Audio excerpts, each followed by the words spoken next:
The Assembly will now hear an address by His Excellency Muhammad Shehbaz Sharif, Prime Minister of the Islamic Republic of Pakistan. I request protocol to escort His Excellency and invite him to address the Assembly.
Bismillahirrahmanirrahim.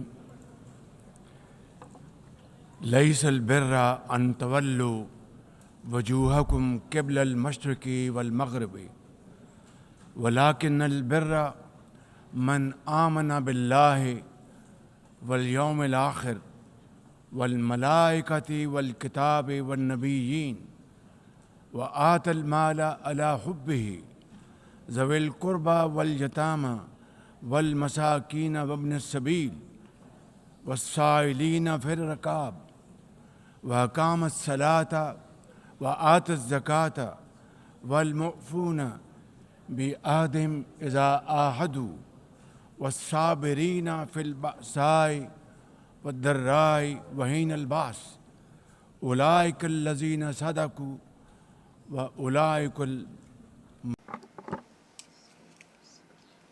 Those who believe in God are those who are on the side of good and not evil. Excellencies,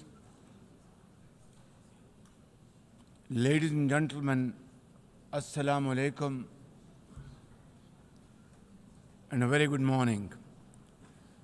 I wish to congratulate Her Excellency Annalena Baerbock on assuming the presidency of the 80th session of the United Nations General Assembly. I also commend Secretary General Antonio Guterres for his bold leadership of the United Nations in testing times. Ladies and gentlemen, our world is more complex today than ever before. Conflicts are intensifying, international law is being brazenly violated, humanitarian crises are multiplying, terrorism remains a potent threat, disinformation and fake news undermine trust, climate change threatens our very survival, and more so countries like Pakistan. Today, multilateralism is no more an option. It is need of the hour. Excellencies, Pakistan's foreign policy, guided by the vision of Quaid-e-Azam Muhammad Ali Jinnah, is based on peace, mutual respect, and cooperation. We believe in the peaceful settlement of disputes through dialogue and diplomacy. Last year, from this very podium, I had warned that Pakistan would act most decisively against any external aggression. Those words of mine proved true. I hope it didn't. But then that is destiny. When in May this year, my country confronted unprovoked aggression from our eastern front, the enemy came shrouded in arrogance. We sent them back in humiliation, delivering our bloody nose. Excellencies, India sought to extract political gains from a human tragedy by spurning my sincere offer of an independent international investigation into the Pahalgam incident. Instead, it attacked our cities and targeted our innocent civilians. When our territorial integrity and national security were violated, our response was in accordance with the right of self-defense under Article 51 of United Nations Charter. Our valiant armed forces, under the stellar leadership of Field Marshal Syed Asim Munir, mounted an operation of stunning professionalism, bravery, and acumen. Repulsing the enemy's attack under Air Chief Marshal Zahir Babar Sidhu, our falcons took flight and etched their answer across the skies, resulting in 7 of the Indian jets turned to scrap and dust. A decisive response.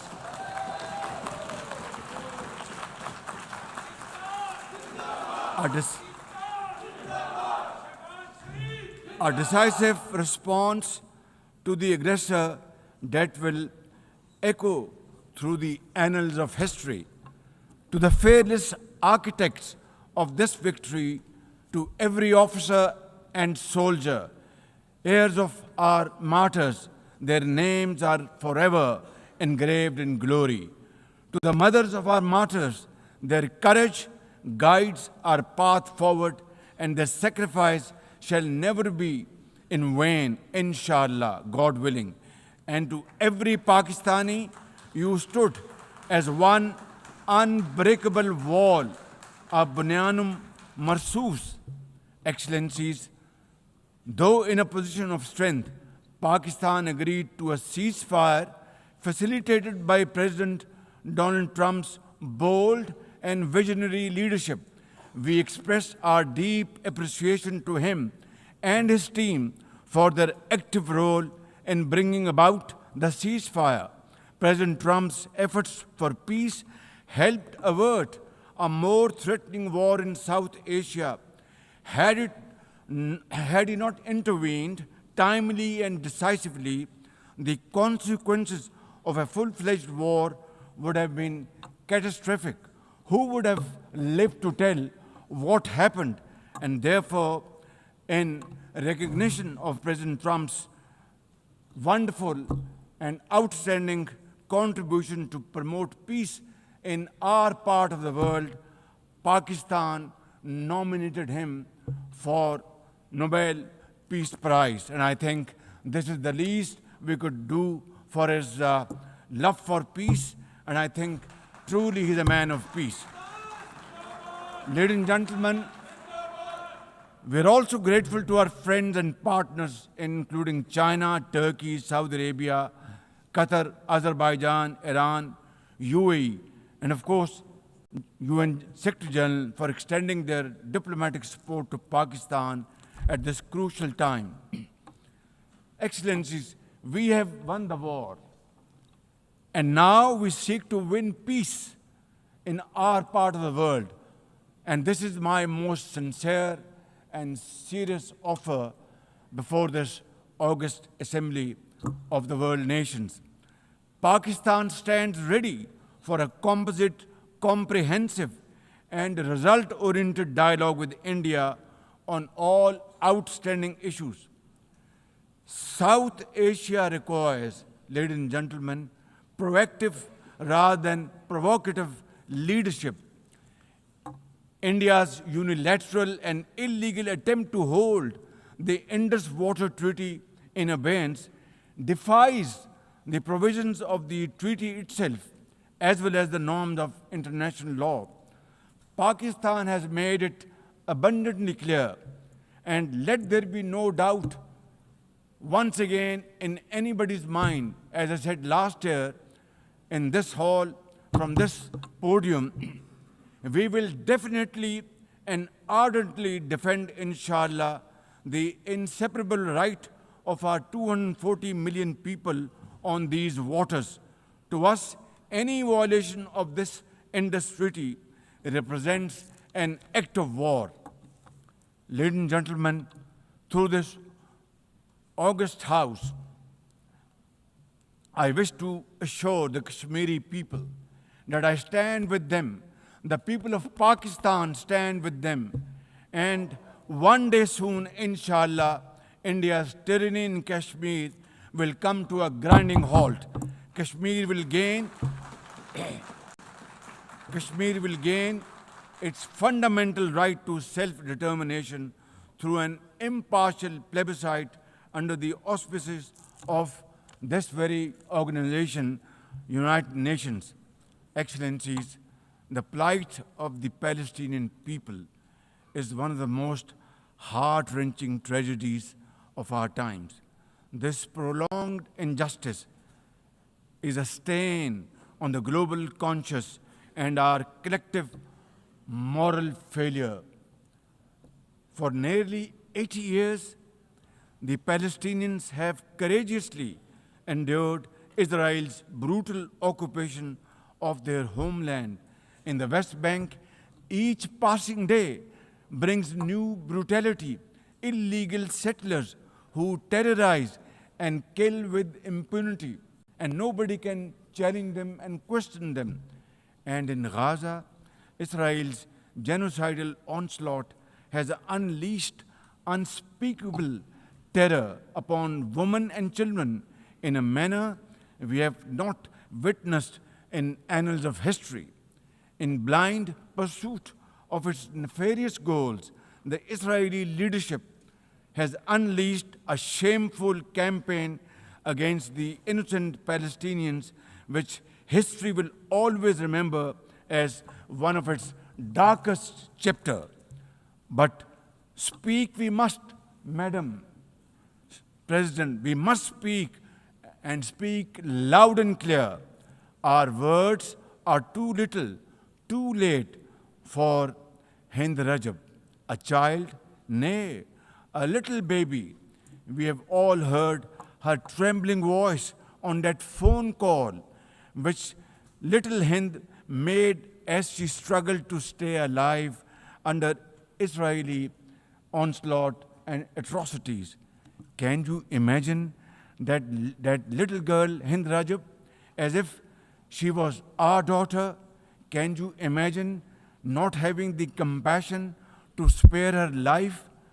My agony and the agony of the entire Muslim Ummah, indeed, I think, the agony of all the nations on the planet is that we failed Hind Rajab, and she will not forgive us in this world and the world hereafter.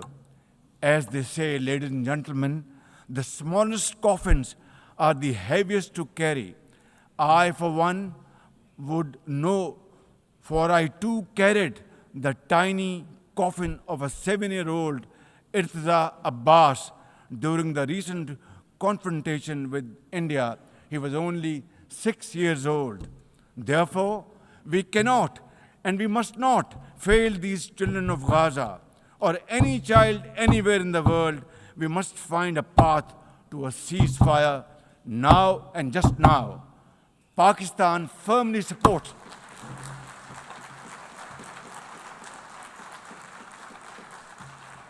Ladies and gentlemen, Pakistan firmly supports the demand of the Palestinian people for the establishment of a sovereign Palestinian state with pre-1967 borders and Al-Quds Sharif as its capital.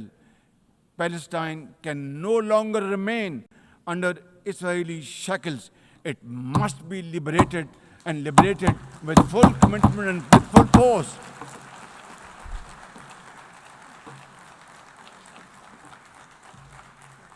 Excellencies, as far as Pakistan is concerned, we were among the first to recognize Palestinian statehood in 1988. And now we welcome the recognition of the state of Palestine by a number of countries recently around the globe and urge others to also follow suit because time and tide wait for none. We are further grateful for President Trump's timely initiative to invite Arab Islamic states 3 days ago here in this building for a consultative session at the United Nations. And I was also part of that consultative process.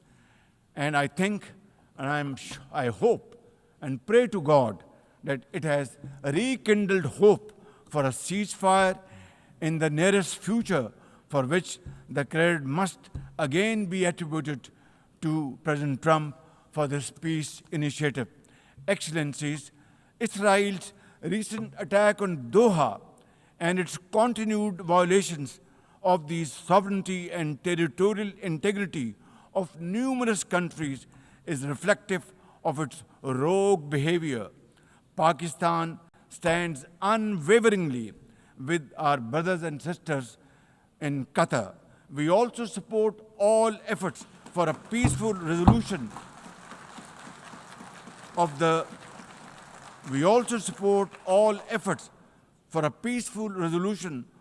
Ukraine conflict in line with the UN Charter to end human sufferings and global turmoil caused by this protracted war. Madam President, Pakistan condemns terrorism in all its forms and manifestation. For over 2 decades, Pakistan has been at the front line of global counter-terrorism efforts, having suffered over 90,000 people. We lost 90,000 people of our country, babies, children, mothers, sisters, brothers, elderly people, doctors, engineers, and also suffered economic loss of $150 billion.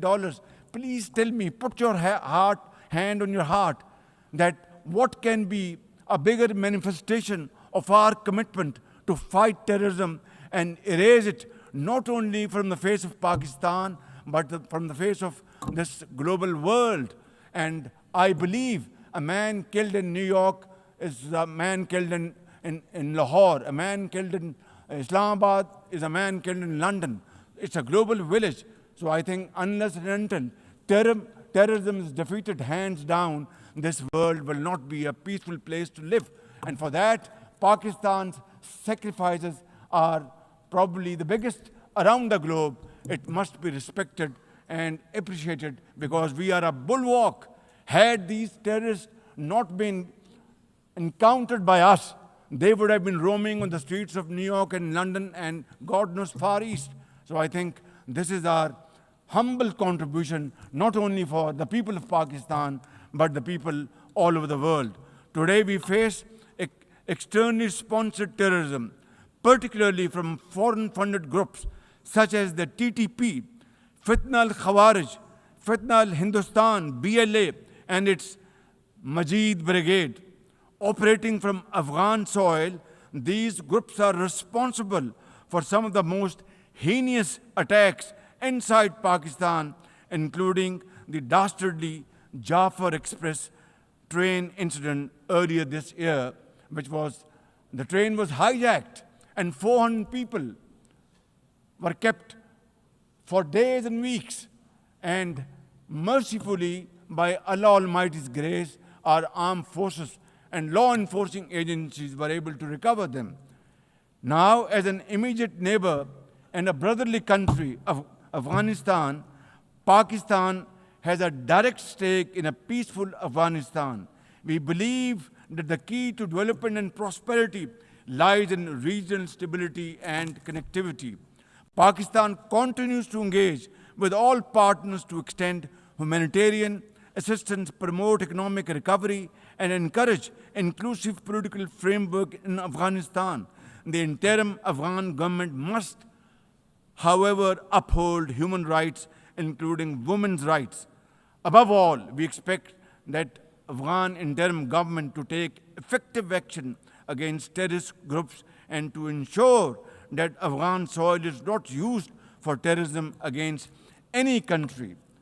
Ladies and gentlemen, there must be no space for hate speech, discrimination, or violence against any person or against any religion.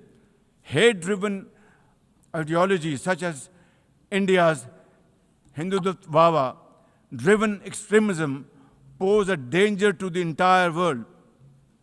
While there is growing recognition of the dangers posed by Islamophobia, the imperative of effectively combating this menace can hardly be overemphasized. Pakistan welcomes the appointment of a UN Special Envoy to combat this scourge. Ladies and gentlemen, while we are confronted with the climate crisis, it demands the most urgent collective action. In 2022, Pakistan faced massive floods of humongous proportions that caused huge losses amounting to $34 billion and many valuable lives lost. This year again, we are dealing with another mega flood with thousands of villages washed away from the face of the earth, millions of people displaced, more than 1,000 killed, and billions of dollars of crop, livestock, and property washed away, lost to flood waters. Our nation stands united in these testing times, and we are dealing with this natural calamity with remarkable resilience by the grace of God. I have declared a climate emergency to cope with this challenge. The catastrophic floods of 2022 and 2025 this year are glaring examples of loss and damage caused due to climate change. Pakistan, to the contrary, my honorable guests in this hall and through the cameras around the globe, Pakistan contributes less than 1% of global emissions annually, yet it continues to face the relentless brunt and muddy waves of climate change. And then we are told to borrow loans and add on to our debt, huge debt pillars we have over the period of time. This is not fairness. This is not equality. This is not justice. This is not fair play. How can you expect a country which is a developing country facing humongous flood challenges every year due to climate change and no fault of ours, and yet we are told to borrow more loans?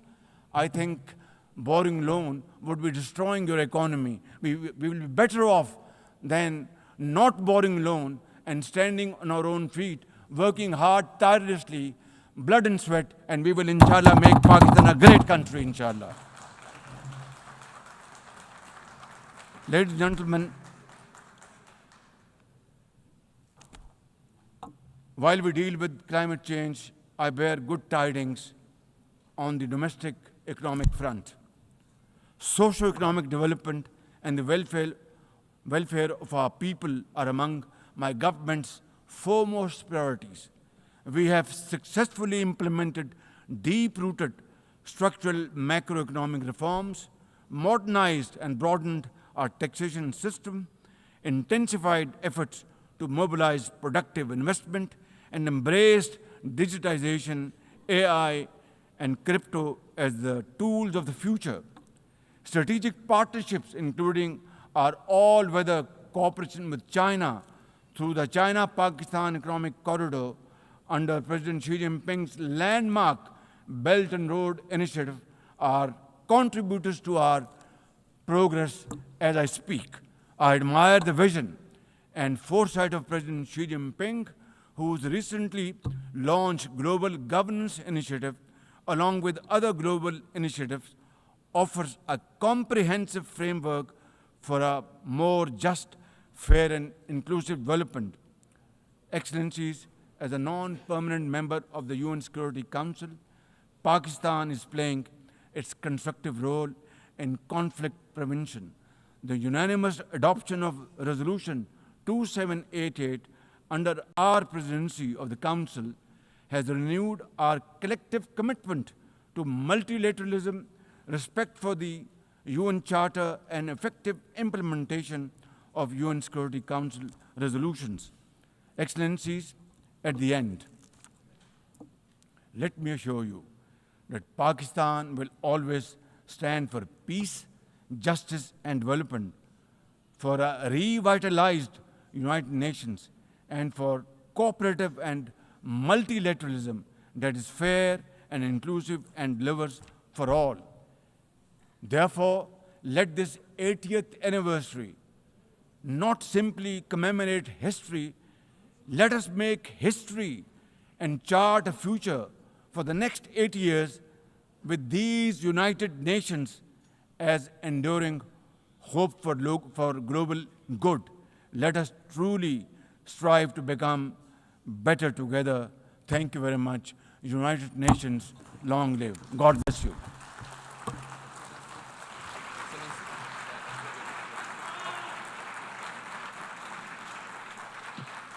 On behalf of the Assembly, I wish to thank the Prime Minister of the Islamic Republic of Pakistan.